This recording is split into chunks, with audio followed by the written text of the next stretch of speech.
Howdy do, buckaroos. How the heck are you? I've made my weekly pilgrimage back to Show Me Brewing here in Springfield, Mo. Again, right? I'm not trying to do a commercial, but I'll tell you where it's at just so you know. It's on Bennett, just off of Glenstone, if you know the area. If not, get a hold of me. I'll tell you how to get there. So they've got one on tap. It's from Deschutes. It's, what was it called again? Hop Slice. And it's made with Meyer lemon. It's a session IPA, 4.5%. Happen to know the IBUs off the top of your head? I tell you, the aromas are very nice on this, though, right? I mean, you get a lot of that citrus. You certainly feel a lot of that lemon. It's almost like a sweet lemon, you know, like what do they call those things? You know, like the little jelly candies, the lemon slices, you know? Yeah. With the sugar around it. It's almost like that sweet and sour, or like a lemon head that's with sugar, yeah. Because it's a little sweet, but you feel that citrus.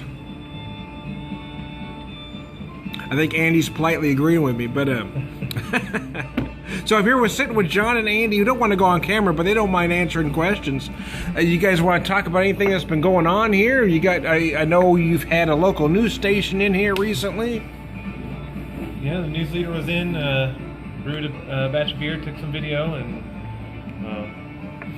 we're getting ready to open up the brewing stations here for booking online. So that's awesome. I hope to be able to brew a batch here in the next few weeks.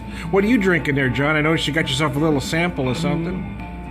I think it was a Grunion. The Grunion, okay. Yeah. Ballast Point Grunion. Ballast Point Grunion Pale Ale. No, okay, yeah. The Grunion's a pale ale. It's a very good one. Good pale ale. Yeah, great. It's got a nice color on this, a nice deep golden. Now, have you guys done much brewing here yet? I noticed last week you had some homebrew folks out in the parking lot. Yeah, we brewed 3 or 4 batches here now. 4, I guess. Have you got anything fermenting back there? We do. We got Belgian quads, a bunch of that going. Hoppy wheats, apricot blonde. Oh, nice. How long before that apricot blonde's ready to go? Probably a couple weeks. But right now, you've got the homebrew you have here. You've got an oatmeal stout that's similar to a Founder's Breakfast stout. I had that. That was last week. That's very nice. Yeah. But you've also got a saison, right? Saison dry hop with mosaic hops. Oh yeah, that was nice too. I remember having that. Yeah, that was very nice because you got those typical floral notes that you get from a saison, but that mosaic gave it those nice tropical fruit notes as well. It was almost a kind of a hybrid beer there. Mm-hmm. Very interesting. This is not bad. I'm not necessarily a fan of the session IPA. Especially the price on them, you know, anything session, to be honest with you. I hate to pay $11, $12 for a 4.5% beer, you know. I guess, you know, folks will tell you, well, the ABV doesn't matter, but just that thought, you know, I'm paying more. I can get a 7% beer for $10, but I'm paying $12 for a 4.5. It just bothers me.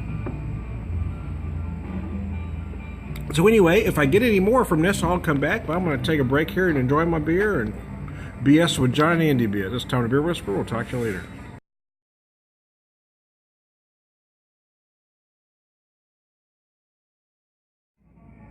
Howdy do, buckaroos. How the heck are you? I'm having another beer at Show Me Brewing.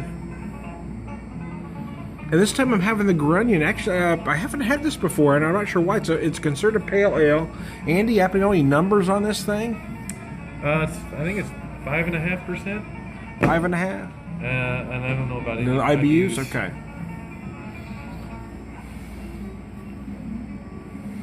Now, I just finished the Deschutes Hop Slice. There we go, with Meyer lemon. You know, the funny thing is that really didn't, I mean, it's a session IPA, but it really didn't feel like an IPA at all. It didn't even feel like a session IPA at all. It really felt like a very light APA. It almost felt a little watery. There were some great aromas, though. That Meyer lemon was very nice, but the body was extremely thin. Would you agree with that assessment? Yeah, it was very thin. A lot of grapefruit on the nose here. I'm getting some tangerine, as I just said before I started the camera. I'm also getting some peppery notes on the nose. Oh, wow, that was nice. Apricot. I get apricot in the middle. You guys getting any apricot in that? On the Grunion? Yeah, a little bit, yeah. Maybe it's just me. Maybe it's just you, Tom.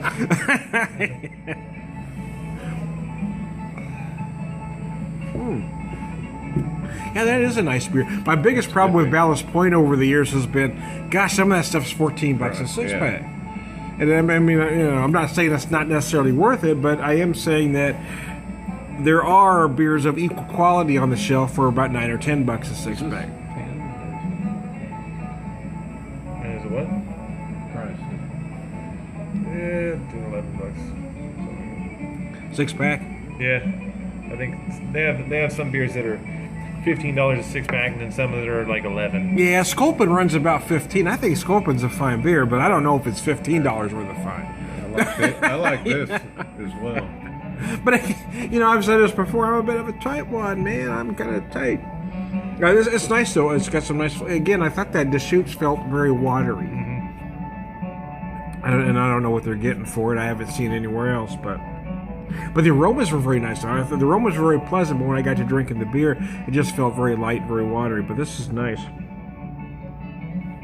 I was talking with John earlier that I mentioned to John that as I was drinking that Deschutes hop slice, that if somebody just handed me the beer, I wouldn't have considered it to even be a session IPA. It didn't feel like it had that, what's the word I'm looking for? It didn't have that distinction of that body, that difference between the malt and hops. It just didn't. You didn't have that finish like an IPA. And John had mentioned that he had drinking the Grunion, which is a pale ale that did kind of feel like an IPA, and it does. It does feel has more of an IPA feel than that session from Deschutes.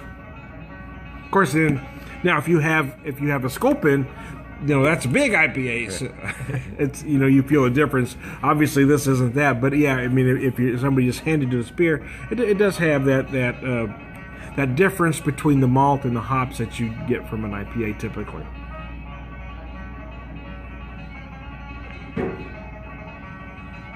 I do. I get right in the middle. I get those stone fruit notes, the apricot. Right near the end, the grapefruit really takes hold, though, and you get a lot of grapefruit notes.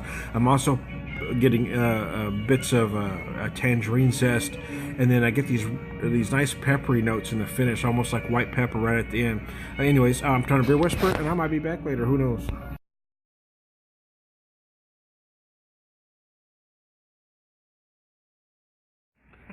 How do you do, Buckaroo? So this is my last one, most likely at Show Me Brewing. So I'm having something they've brewed here. It's an apricot saison that they've used some apricot puree in. The aroma is just so phenomenal on this. It has that aroma that you expect from a good saison. So floral. But then you also feel those apricot notes. You feel that nice stone fruit kind of thing, that fresh apricot thing coming at you. And it's a little bit earthy right at the end.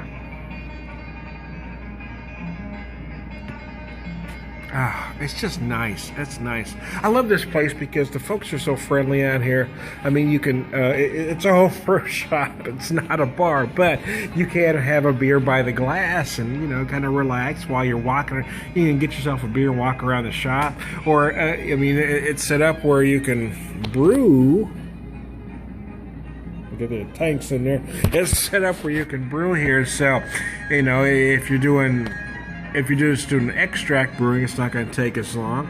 But if you're doing an all grain